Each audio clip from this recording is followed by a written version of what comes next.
porastele.tv.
Amigos, muy buenas tardes.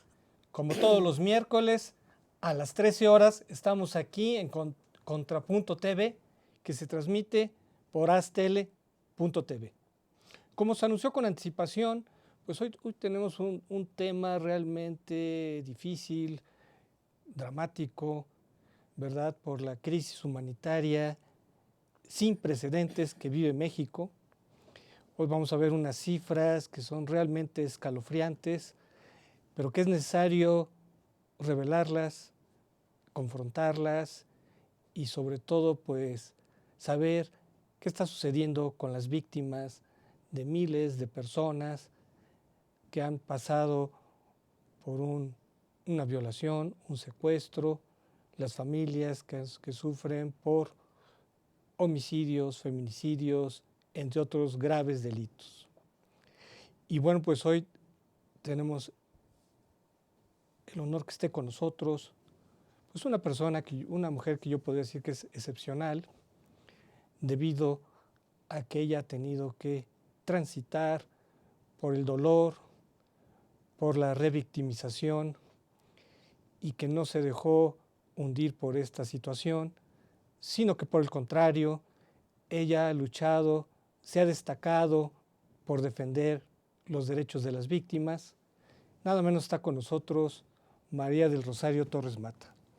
Sí, muchas gracias. Ante todo, darle el agradecimiento a nombre de las víctimas que represento por esta oportunidad que nos están dando para que de viva voz de las víctimas del delito y la representante de las víctimas, pues realmente la sociedad conozca realmente lo que pasamos las víctimas. Realmente es un peregrinar, es un sufrimiento, pero muchas gracias por la oportunidad de darnos aquí y que de viva voz las víctimas expresemos lo que estamos pasando. Ella es oriunda de San Luis Potosí, preside una asociación que defiende derechos de víctimas y actualmente ella es candidata para presidir la Comisión Ejecutiva de Atención a Víctimas. Ella perteneció a esa comisión por un corto periodo, ahora tiene la oportunidad de poder realizar diversos proyectos que quedaron truncos. Bueno, ¿qué les parece si vamos a ver algunas cifras de las que he hecho mención? Si podemos ver la primera imagen, por favor. Homicidios dolosos en México. Sabemos que los homicidios dolosos son los asesinatos que se cometen con una intención, con la intención ya abiertamente de asesinar. Y como vemos, en este lapso, que van a ser ya 5 años desde que ponemos la cifra de 2015, se están duplicando los homicidios dolosos, y eso va con cifras, ¿verdad?, iniciales de este año. Globalmente se habla que del 2006 a la fecha pues ya nos acercamos a los 300,000 asesinatos que es una cifra sin precedente, considerando que aquí no hay guerrillas, que no hay una invasión extranjera, ¿verdad? Que no, como sucede en Siria o guerrillas como en Colombia. ¿Qué significa para la víctima, una víctima de un homicidio doloso, Rosario? Pues mire, realmente es un sufrimiento. Yo sí en mi caso fue una situación tan dolorosa que me sigue doliendo, son 15 años. Y yo creo que eso es para el sentir de todas las víctimas que hemos sufrido, ¿verdad? El tema de homicidios, pues es muy desagradable y muy lamentable que se ha ido aumentando año por año. Yo ahí realmente veo que hace falta una verdadera prevención del delito. Pero yo creo que hacer una política pública realmente cómo bajar ese índice de mortalidad por homicidio doloso. Porque yo realmente veo una situación de que cuenta mucho que las víctimas del delito no hayamos obtenido ni la verdad, ni la justicia, ni reparación del daño que marca la ley, porque eso ha ido incrementando. Yo creo que si nosotros las víctimas tenemos la verdad y la justicia y la reparación del daño, no sucediera esa escala tan dramante, tan lamentable, tan dolorosa que se está incrementando. Yo creo que necesitamos hacer tanto sociedad civil como el sistema, el gobierno, y hacer una política, una verdadera política pública que realmente baje, porque es alarmante las cifras que se están manejando. Y usted que ha tratado con todo tipo de víctimas, sabemos que la muerte de un hijo, de un familiar, pues siempre va a ser doloroso. Pero ¿usted ha notado alguna diferencia entre alguien que pues sabemos que tiene altas probabilidades de morir? Por ejemplo, un policía, un soldado, ¿verdad? Alguien que está en la seguridad pública, o de otra persona que murió por alguna circunstancia azarosa.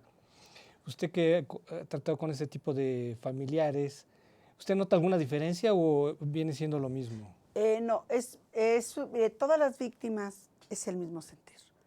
Todas las víctimas que hemos perdido un ser querido es el mismo dolor, pero hay una gran diferencia. No es lo mismo que me quiten a mi hijo por una enfermedad o por algo, a que sean las formas tan crueles que utilizan para matar a nuestros seres queridos o desaparecerlos. Entonces, yo creo que el dolor es el mismo. Aquí no hay condiciones sociales para una víctima del delito. Todas las víctimas que hemos perdido un ser querido es el mismo sufrimiento, es un dolor que quema. Sí, efectivamente, no hace mucho se divulgó una imagen de un padre de familia llorando a su hijo que había participado en un delito, ¿no? Entonces, ese dolor de ese padre, ¿verdad? Pues fue fuerte y yo me imagino que de alguna manera él sabía que su hijo podía morir porque sabía que se dedicaba al crimen organizado o a la delincuencia, ¿no? Pero como tú comentas, el dolor es el dolor. El dolor es el mismo, nada más hay una situación que a lo mejor hay muchos sentimientos encontrados en nosotros las víctimas cuando vemos que nuestros seres queridos los están sacrificando, los matan de la forma tan cruel como a lo mejor que no es por qué matarlo tan cruel, con todas las agravantes. En mi caso, un niño de 15 años, pues ¿qué podía haber hecho? Bueno, vamos a pasar a ese tipo de delito. Ahorita vamos a comentar con mayor detalle, ¿verdad?, esa situación. Si vemos la siguiente imagen, por favor. Feminicidios.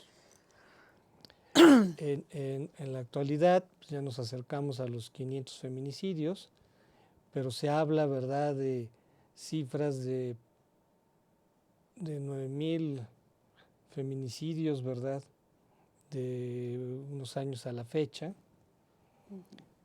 Y bueno, pues el feminicidio, ¿verdad?, que no todo el mundo entiende qué es cuando se ejerce una violencia de género, ¿no?, sobre una mujer, que se le mata en tanto mujer, ¿sí? Y las cifras luego suelen ser engañosas porque desafortunadamente no todos están capacitados para distinguir, ¿verdad?, un feminicidio de un asesinato. No sé si ha distinguido un poco eso. Y sí hay mucha problemática porque a veces hasta en las mismas fiscalías, a veces ni ellos lo entienden si es feminicidio o es un homicidio, ¿verdad? Y realmente, pues el feminicidio, pues se da, yo creo que sí se pudiera evitar. Yo veo mucha violencia en las mujeres, de género, la violencia de género. Ahí la violencia de género, si tuviéramos la prevención, hay mujeres que sufrimos alguna situación de violencia en el noviazgo o en el mismo matrimonio o en la misma pareja, pero a veces hay focos rojos que nos van diciendo que podemos evitarlo y a veces la mujer pone la denuncia pero no le dan seguimiento en las instituciones encargadas de impartición de justicia y pudiendo evitar ese feminicidio no lo hacemos porque debemos pues también darle seguimiento a esa carpeta de investigación y rescatarla del entorno donde vive para poderla proteger de ese feminicidio y no lo hacemos. No lo hacen ni las instituciones, ni las personas ni las mismas víctimas se dan cuenta a veces del peligro. En el Estado de México es uno de los estados donde ha habido alerta de género y sin embargo siguen asesinando mujeres. ¿A qué le atribuye eso de que? De que no ha habido una verdadera prevención del delito. No se le ha... a la mujer hay que empoderarla. Más vale, como dice a un dicho, sacarla, a veces se casan y a veces por pena o no dicen cómo les pasa, pero más vale salir libres que salir en una caja ya muerta. Exacto, la prevención es fundamental, pero ¿no cree que también la impunidad es bueno, una es parte causas? de eso. ¿Por qué? Porque no hay para las víctimas, tanto de feminicidio como los demás delitos, no ha habido realmente la verdad, la justicia y la reparación del daño. Yo creo que eso también hay que contribuirlo. Cuando la víctima encuentre la verdad y la justicia, aquella persona que mató o que hizo aquello con aquella, en este caso estamos hablando del feminicidio, pues lógicamente esa persona, si logramos la verdad y la justicia, va a estar en una cárcel pagando ese feminicidio que hizo. Pero en caso contrario, hay la impunidad, no se le da seguimiento, no lo tomamos en cuenta, pues esa persona va a seguir matando. Claro. ¿Verdad? Sí, Entonces ese es el incremento. Entonces yo creo que sí tenemos que, sociedad civil, tenemos un compromiso de trabajar con las instituciones, trabajar con el mismo gobierno, como un sí tenemos que seguir para que baje ese índice de feminicidios. Y tenemos que empoderar a la mujer. La mujer, ella no debe por qué tener una violencia. Es una violencia tremenda y no pasa nada. exacto. Es el problema de que no hay un castigo. No hay un castigo ejemplar. Y menos reparación y del tampoco daño. hay reparación de daño. No hay lo que marca la ley de víctimas hacia las personas, en este caso a las mujeres, a la violencia de género. Si vemos la siguiente imagen, por favor. Violaciones. Uno de los temas más explosivos en los últimos días es justamente que policías violaron a menores de edad y que si no es por la presión social hubieran quedado impunes. Usted que ha tratado estos temas de la violación, aquí es donde la víctima se siente con sentimiento de culpa, de que de alguna manera propició la violación. Fíjese, o sea, desgraciadamente, a veces hace sentir a la persona. Ahora últimamente se está dando a conocer, pero desgraciadamente no nomás sucede en el entorno de fuera de su casa. Desgraciadamente las violaciones, y lo digo por experiencia que tengo y los temas que he tratado con diferentes víctimas que han sufrido el apoyo de violación, sucede casi siempre alrededor, a veces en la misma casa. En su entorno, ¿no? En su entorno donde vive. Entonces, y lo peor de todo, que a veces hay niños o niñas, ya no nomás personas adultas o jóvenes, sino qué desagradable y qué lamentable que sean niños, Claro. Que son indefensos, que no se pueden defender. Pero yo creo que ahí sí hace falta realmente darle a conocer. A veces la víctima de violación se siente responsable. ¿Por qué? Porque las mismas personas, la misma gente que está en su entorno, piensan que porque el modo de vestir o porque en la noche o porque salió a una fiesta. Pues no, todos tenemos un derecho y no tenemos por qué de salir, no tenemos, nadie nos tiene por qué dañar, ni porque vestimos de una manera o porque salimos en la noche, o no tenemos por qué. Yo creo que debe ser respetada la mujer en donde sea. Y luego, pues la autoridad suele revictimizarla, ¿no? Ajá, o a veces hay situaciones que dicen las víctimas, mujeres, desaparecen. Y luego, pues la familia va y pone la denuncia y a veces las instituciones, algunas, dicen, pues ya vendrá, yo creo que se fue con el novio. Es otro error tan Claro. grande. Yo creo que hay que salir a buscarla inmediatamente porque las 72 horas son fundamentales para encontrar al ser querido. Acaba de ver una muchacha que drogaron en la preparatoria 3 y un funcionario de la universidad le dijo a su mamá, oye, dile a qué te dedicas, ¿no? O sea, acusándola de que ella fue la que provocó que la violaran. Y también por esa razón no se denuncian estos delitos. Simplemente la cifra de las violaciones van ya más de 8,000 violaciones en el año. Es que lo que pasa Y no se denuncian. sí, el hecho de que la mujer se dedique a lo que se tenga que dedicar, nadie se debe forzar a algo que no quiere. Si esta mujer, esta persona, esta chica, qué lamentable que le estuvieron señalando todavía pues de lo que le pasó. Yo creo que nadie tiene derecho pues, a hacer un señalamiento. Yo creo que se debe respetar su integridad. Si ella no quiere ser tocada de ninguna manera, deben de respetar. No importa a qué se dedique. Amigos, vamos a hacer una pausa y regresamos.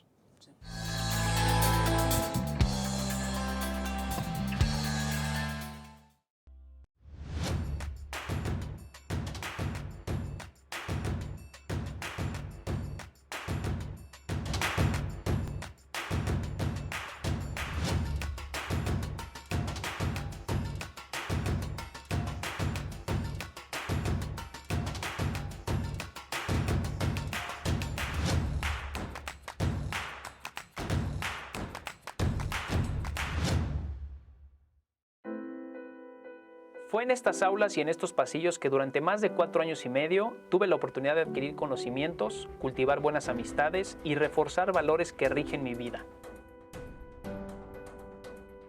En mi gestión al frente de Jardines de México, trabajando con responsabilidad y honestidad, y en conjunto con un grupo multidisciplinario, hemos podido colocarnos como un punto emblemático del estado de Morelos y llegar a ser reconocidos como el jardín floral más grande del mundo. UNILA es más. Visita unila.edu.mx y conoce nuestra oferta académica.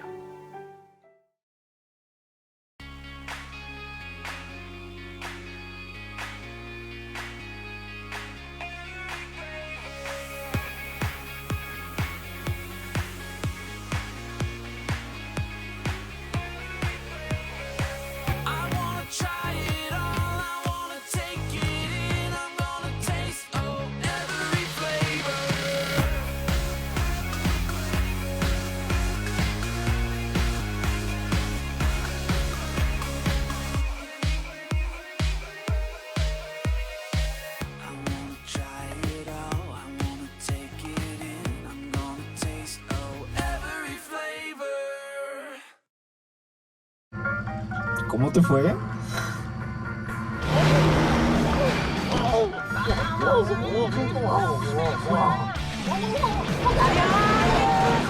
Entonces estás agotado.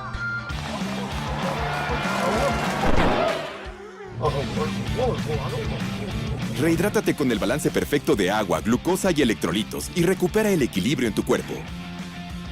Electrolit, hidratación total, científicamente hidratante. Consulta a su médico.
gusta lo que hacen, ¿verdad? Ya vi.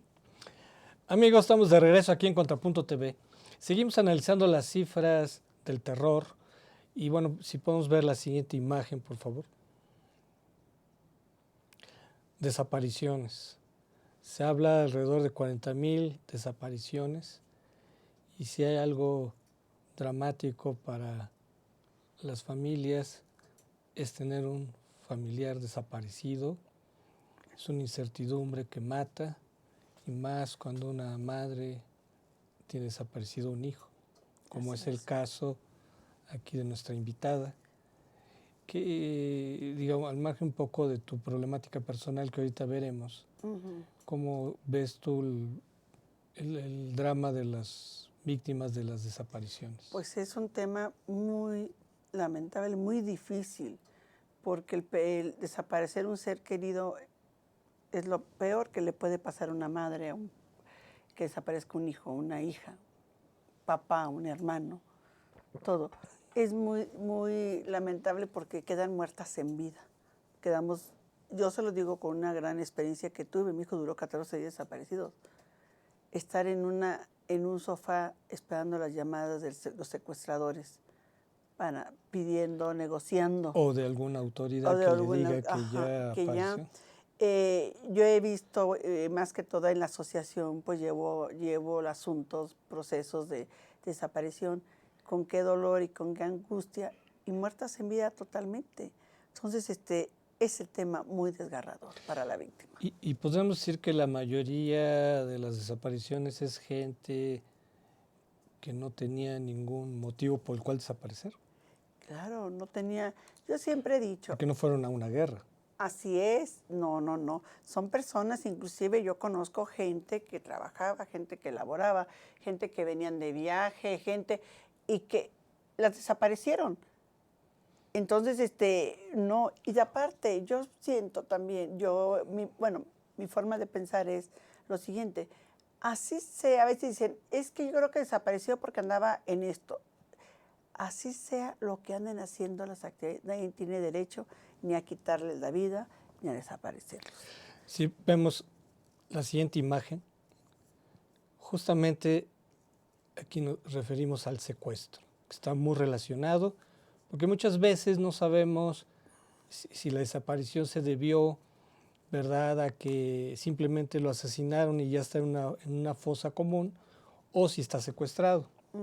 Aquí vemos la cifra de un poco más de 20 años, ¿verdad? Más de 23,000 secuestros. Y si vemos las siguientes imágenes, por favor. Si vemos aquí tenemos la cifra reciente, sumando llevamos 660 secuestros según este conteo. Y si vemos la última, por favor, de secuestros, aquí tenemos por estado, y tu estado aparece en la media nacional de secuestros. Hay otros estados con mayor, sí, hay estados con focos rojos, por ejemplo, está Guerrero, Veracruz, Tamaulipas, ¿sí? Son estados con focos rojos. Desgraciadamente, pues no tampoco estamos exentos los demás estados. ¿Cómo es en términos generales, cómo es para las víctimas, para las familias y para el secuestrado, esta experiencia de secuestro? No, es horrible. No se lo deseamos ni al peor enemigo. El hecho de estar, imagínense, nuestro hijo secuestrado, en mi caso de mi hijo, fue una agonía horrible. Y gracias a Dios, ahora le digo, gracias a Dios, pasé el tema, sé lo que es desaparecer un ser querido, duró 14 días. Pero luego, después lo encontramos ya. Y luego en esa haciendo llamadas. Pero digamos, tú eres una persona fuerte, ¿verdad? Pero ¿no crees que la mayoría de la gente que sufre una experiencia de secuestro, pensando en la víctima que haya sobrevivido, pensando en sus familiares, ¿no crees que es algo que ya les cambió la vida, no, que se les destrozó? A la víctima nos cambia la vida. A mí... Pero digamos, sin particularizar yo ahorita contigo, de lo que tú has visto de otras experiencias, ¿Cómo ves ese trauma, el secuestro de las otras Bueno, personas? porque muchas no han podido salir adelante, muchas quedan a medio camino, se enferman, desintegración familiar, mil cosas que están pasando, que pasan por ese delito. Simplemente ya no viven igual, pierden a veces. Yo tengo gente que ha tenido secuestro y perdió todos sus bienes. Y por ejemplo, con relación a una persona que sufrió violación, ¿tú notas alguna diferencia de alguien que pasó un secuestro, alguien que sufrió una violación? En cuanto a Mire, son dos temas muy desgarradores los dos. ¿A quién ves más afectado? ¿Quién se puede...? Los dos son iguales. Las víctimas son iguales. Yo he visto, por ejemplo, personas que han sido violentadas, violadas y han querido suicidarse porque piensan que ellas tuvieron la culpa. Niñas muy jovencitas, 12, 13 años, que tratan contra su vida de dañarse, de cortarse, de quitarse la vida. No, es desgarrador, no puedo yo diferenciar un dolor u otro. O sea, un secuestrado también ha tenido... El secuestrador igual, el secuestrador no puede salir ya de su casa porque piensa que se lo van a llevar, lo van a matar. Tengo la experiencia hace poco de un asunto que llegó nuevo, el muchacho no sale. ¿Por qué? Pues se lo tuvo secuestrado, lo torturaron, lo golpearon y sale con aquel miedo. La familia igual no quiere dejar salir a los hijos y tenemos que dejarlos salir, pero desgraciadamente el trauma existe, el trauma sigue. ¿Por qué? Porque hay una gran desconfianza. Ya no puedo salir de mi casa porque tengo miedo que me vuelvan a secuestrar. Si la persona secuestrada es una víctima directa y gracias a Dios no la mataron, pues le cambia su vida de la noche a la mañana. Ahora sí, si vemos la siguiente imagen, por favor. Aquí tenemos justamente la imagen de nuestra invitada con su hijo Cristian. Sí. Platícanos cómo fue todo el caso. Bueno, mire, esa foto me retoma muchos recuerdos. El niño tenía 14 años en ese día, hecha. Yo acabé de salir. ¿Hablamos de qué año hablamos? Hablamos en el 2004, tenía 15 años, en el 2003. En 2003 yo tuve una operación, iba saliendo del hospital y él me iba recibiendo ahí. Ahí me iba recibiendo. ¿Y cómo fue todos los acontecimientos? Ay, es una cosa tan... Sé que es muy duro. Parece que es una pesadilla. Es importante yo muchas veces me pellizcaba y pensaba yo que no era cierto. Y a la vez yo quería estar dormida pensando que era una pesadilla, que no quería despertar porque era una pesadilla y que no quería ver la realidad. Mi hijo, el 24 de junio del 2004, mi hijo fue secuestrado por 2 menores y 2 adultos. En esa fecha, durando mi hijo 14 días desaparecido. ¿Estaba en su casa o dónde estaba? No, él salió con engaños a una fiesta muy selectiva. Era una colonia, en un sector que era de personas de bien, personas con un alto índice económico. ¿Y se supone que eran amigos de él? La persona esta que se acercó fue compañero de la escuela, pero no amigo. Fue un compañero, un conocido. Mi hijo era muy amigable, mi hijo era muy social. Como mi hijo cualquier joven de su edad, ¿no? A todo mundo le gustaba, tenía 15 años y le gustaba ayudar mucho a las personas, a sus amiguitos. Siempre me andaba diciendo, oye mamá, no hay manera de que me puedas apoyar a mi amigo para que entre a la escuela. Yo fui maestra durante 25 años. Dije, oye, yo no soy la secretaria de Educación Pública para yo apoyar, pero sí puedes, sale la lucha, mira, él le encantaba ayudar. Entonces, era un muchacho que desconfiado de todo el mundo. Así, nosotros, nuestra familia no los hicimos desconfiados.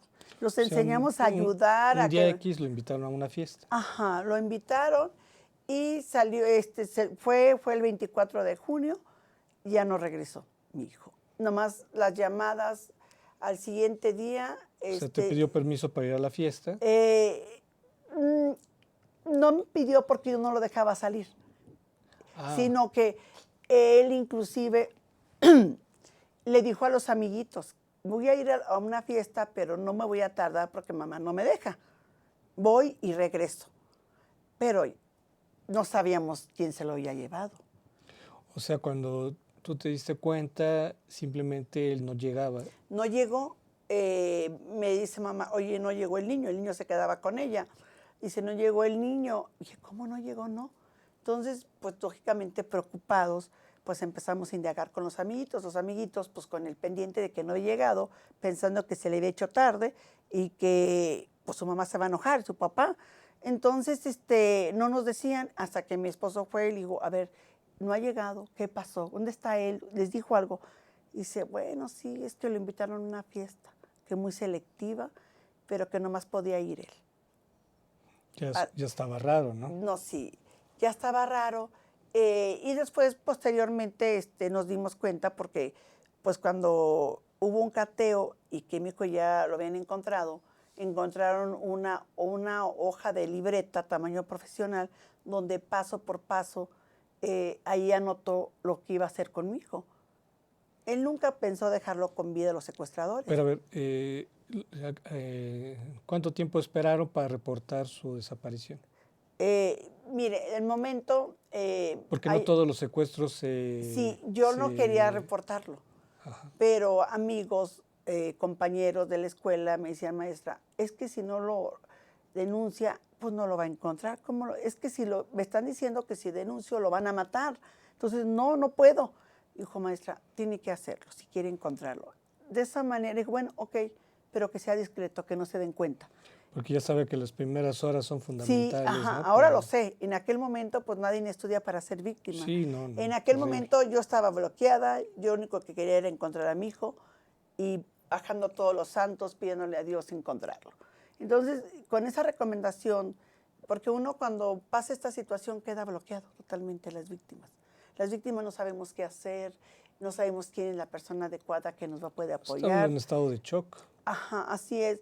Pero había amigos muy cercanos, compañeros de escuela, que nos dice, maestra, es que si usted no denuncia, no lo va a encontrar.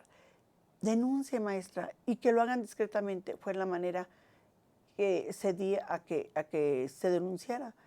Y pues sí hablaron el día que... ¿Cuánto tardó los secuestradores? ¿Cuánto tiempo tardaron en entrar Al en contacto? siguiente día llamaron, yo no estaba, era una graduación de escuela, pues como era maestra, nos fuimos y yo no quería ir, pero ante todo el compromiso de ser trabajador y cumplir con la comunidad y con los alumnos, nos fuimos, pero enseguida era una comunidad que no entraban las llamadas.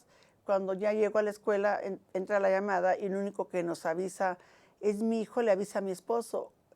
Y mi esposo yo nomás veo que al momento que le dan esa noticia, ahora sé qué noticia le estaban dando, mi esposo se hizo desvanecer.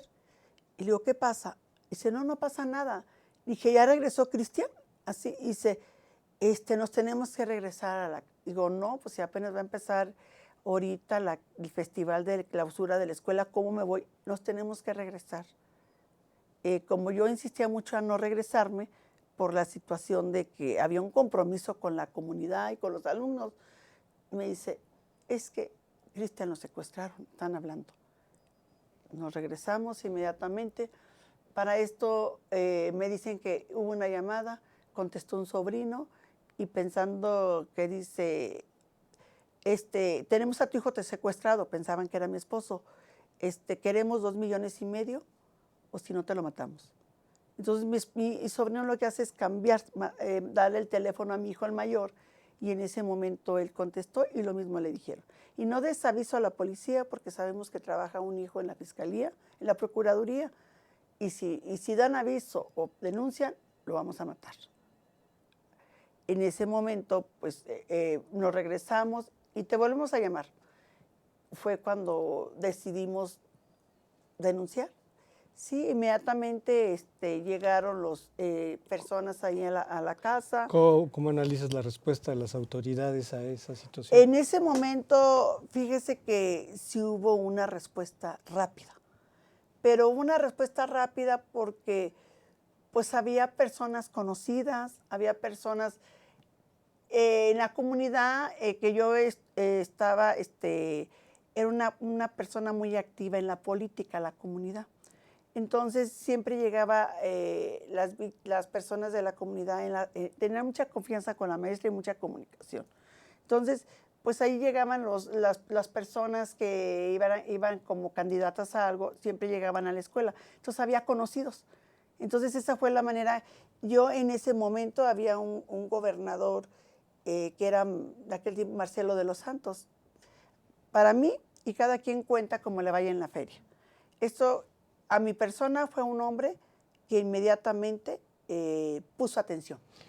¿Tú crees que sí fue correcta la respuesta de las...? Muy correcta, yo creo que eso es lo que hace falta. ¿Y por qué crees y cómo fue el desenlace? Porque fue trágico. El desenlace fue muy trágico, duró 14 desaparecidos, agarraron a uno, agarraron al otro y así. Y yo además, es que ya lo vamos a encontrar, encontraron varias casas de seguridad que ellos tenían. Y finalmente, a la última persona que encontraron, pues ya te lo vamos a encontrar, así. ¿Ustedes pagaron algún secuestro? Faltó nada más eso. Se hicieron, hubo paso por paso, hicieron un proyecto. La persona cosa tan rara, un joven de 16 años, tuvo la capacidad de hacer un proyecto de cómo llevar a cabo el caso de secuestro de mi hijo. Y el último era con las bolsas con dinero. Pero como los detuvieron antes entonces ya no les dio oportunidad de llegar a entregar ese dinero. Entonces, pero yo creo que la respuesta fue rápida. Fue rápida de la policía, porque lo encontró en la casa de uno de los secuestradores, en una casa de seguridad, enterrado ya. Nunca lo hubiera encontrado, si no hubiera habido una presión posterior, porque después en aquel tiempo sí el gobierno decía, es que no querían que se enteraran que había secuestros. Y me decía, maestra, es que hubo homicidio. Le dije, no, aquí tengo las llamadas, tengo todo lo que me pedían, no fue un homicidio, fue un secuestro. Entonces el niño, dicen que lo mataron, no sé, la verdad, desconozco, yo jamás volví a ver a mi hijo, nada más lo tengo presente cuando salió, más no sé si fue verdad o no fue verdad. Esa es la angustia también de las víctimas, no sabemos. Lo único que sé, que me avisan y me dicen, ya encontramos a su hijo, véngase a la Procuraduría. Y dije, pues ya lo tienen ahí. Lo que pensé, dije, mi hijo va a estar muy dañado, lo tengo que llevar con psicólogo, pues nos tenemos que ir toda mi familia afuera para que ya no me le hagan daño. Llego y está el subprocurador y otras personas, y digo, mi hijo, y lo que pensé, lo han de haber golpeado, está en el hospital. Y no me contestaban, nada más se agachaban. Digo, ¿y mi hijo? Volví a decir, dice, maestra, sí lo encontramos, pero no como quisiéramos. ¿Cómo está? Todo yo me bloqueada. Dice, pues lo encontramos muerto. Amigos, vamos a hacer una pausa y regresamos.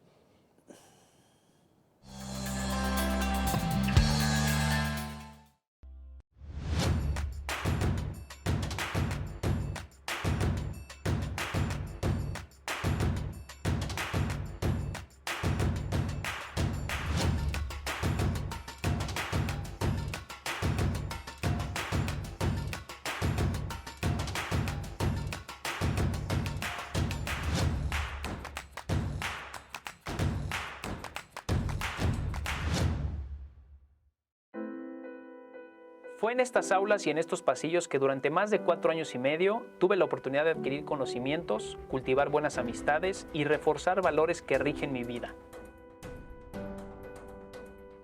En mi gestión al frente de Jardines de México, trabajando con responsabilidad y honestidad, y en conjunto con un grupo multidisciplinario, hemos podido colocarnos como un punto emblemático del estado de Morelos y llegar a ser reconocidos como el jardín floral más grande del mundo.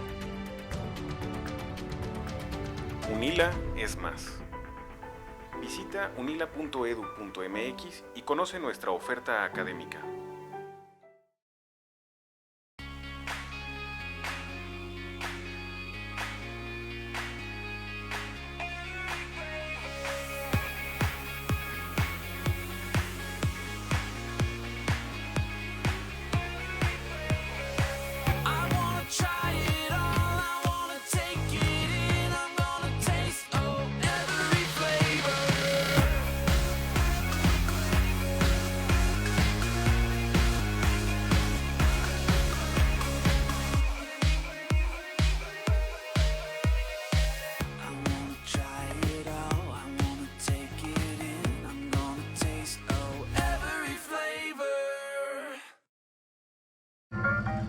¿Cómo te fue?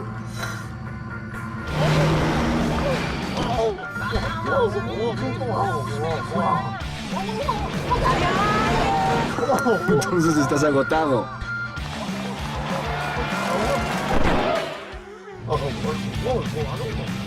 Rehidrátate con el balance perfecto de agua, glucosa y electrolitos y recupera el equilibrio en tu cuerpo. Electrolit, hidratación total, científicamente hidratante. Consulta a su médico.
De regreso, amigos, aquí en Contrapunto TV.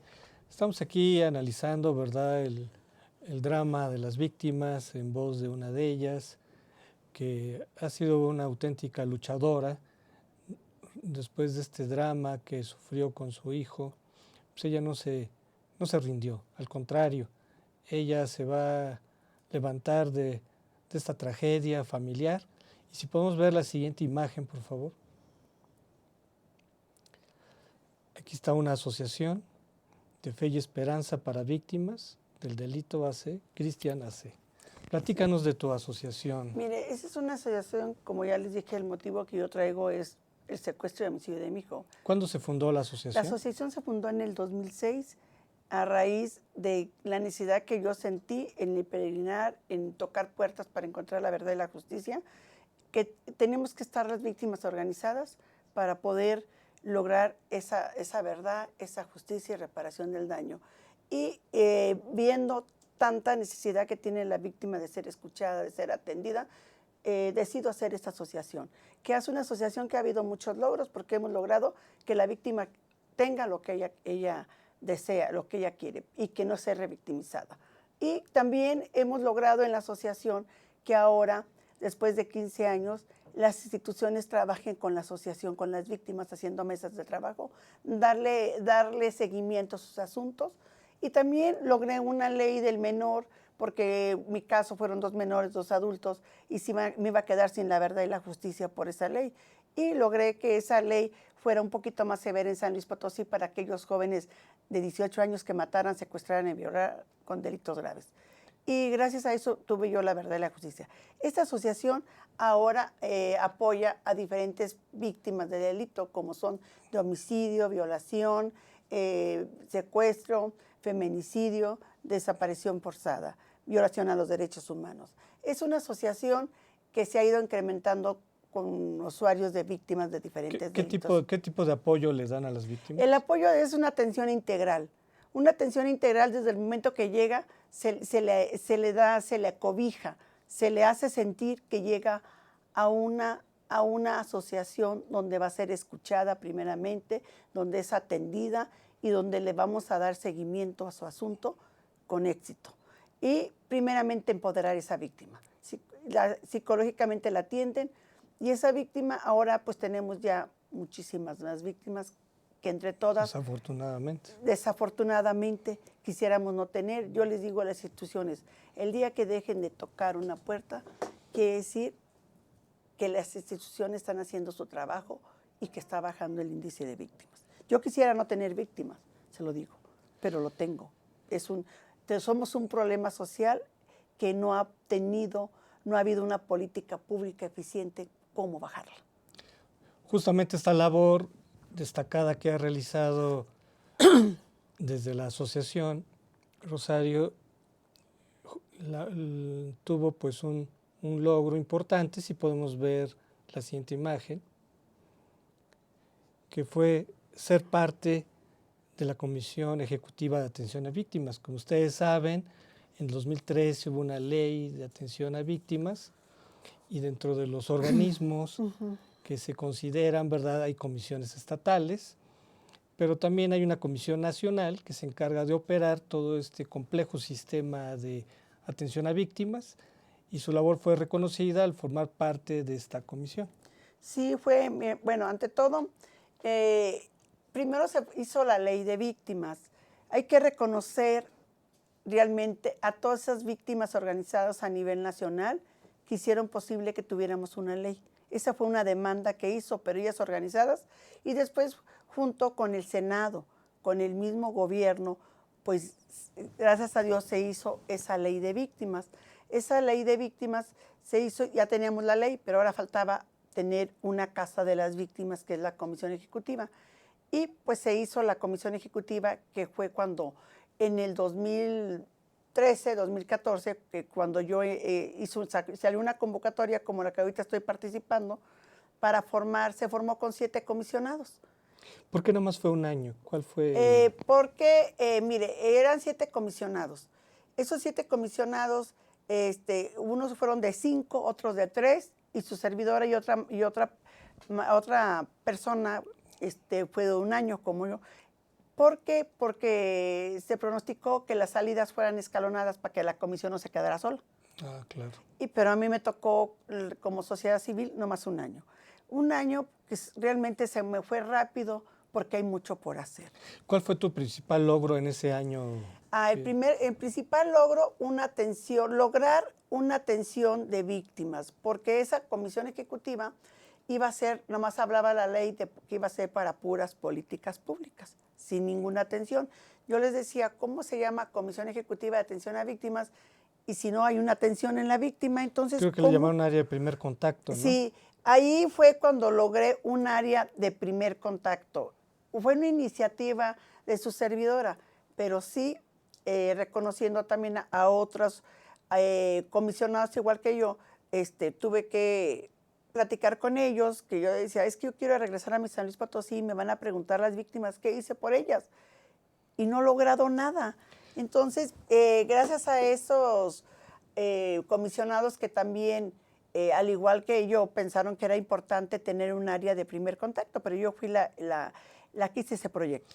Que es un área fundamental, considerando es un área fundamental. La gran desconfianza que hay de las víctimas. Esa área al es gobierno, fundamental, ¿no?, en la Comisión Ejecutiva. Se le falta trabajar a esa área, porque esa área es la primordial.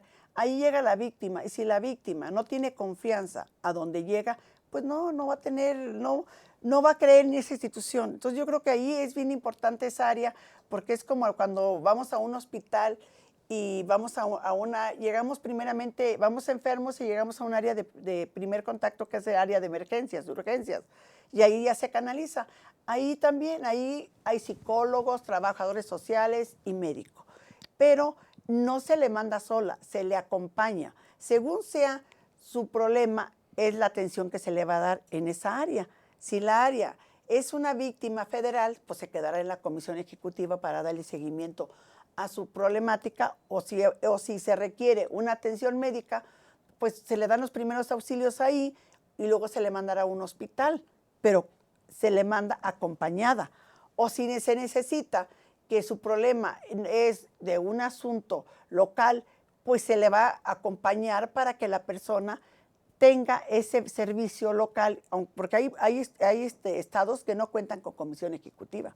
Sí, es que desgraciadamente cuando alguien sufre un delito, atraviesa todo un calvario burocrático donde desgraciadamente pues, la víctima es revictimizada. Así es. No les interesa su caso, es maltratada, ¿verdad? Sí. Entonces es bien importante que cuente con ese servicio. El área de primer contacto es empoderar a la víctima para seguirle. Entonces, digamos, si alguien sufre un delito, ¿tú qué le recomendarías? ¿Que vaya primero a poner la denuncia o que vaya primero a la comisión? Mire, yo por la experiencia que tengo de todas las víctimas que he tratado y su servidora, es que busquen, ya sea cualquier institución, asociación civil, que las acompañen. Porque la víctima no estudió para ser víctima. No sabe qué puertas tocar, no sabe qué hacer, no sabe los derechos de sus víctimas, sino alguien la acompañe, no la dejen sola. Bueno, antes de que se nos acabe el tiempo, hay que decirlo que María del Rosario Torres es candidata nuevamente para participar en la comisión, para presidir incluso la Comisión Ejecutiva de Atención a Víctimas. Si podemos ver la última imagen, por favor. Recientemente se entrevistó, ¿verdad?, como una de las etapas de este proceso selectivo con Alejandro Encinas. Así es. Y bueno, y se supone que el proceso incluye ser electo a una terna. Así es. Ahorita el siguiente paso que sigue es el licenciado Encinas, la subsecretaría va a hacer un análisis de cada perfil de cada participante y lo va a mandar con el señor presidente para que ahí escojan una terna de 3 personas. Van a escoger 3 personas. Esa terna la van a mandar al Senado para escoger cuál es el próximo comisionado. ¿Cuál sería tu principal objetivo de...? El querer, al llegar a una comisión, ¿por qué me interesa? ¿Por qué quiero llegar a la comisión ejecutiva? Primeramente, para que haya una atención verdadera a las víctimas, una atención de calidad, que se le acoja, que se le haga a la víctima, la hagamos sentir que llega a una casa y más que todo, que ella sienta que la van a apoyar a lograr la verdad y la justicia. Como también que esas áreas que están en la Comisión Ejecutiva, rescatar esa área de primer contacto. Que realmente tenemos un tesoro ahí, que son las psicólogas, los médicos, los trabajadores sociales, los abogados, porque también tiene esa área. Amigos, es fundamental. Se nos acabó el tiempo, amigos. Agradecemos mucho su presencia y los esperamos el próximo miércoles a la misma hora en este canal. Sí, gracias. Astele.tv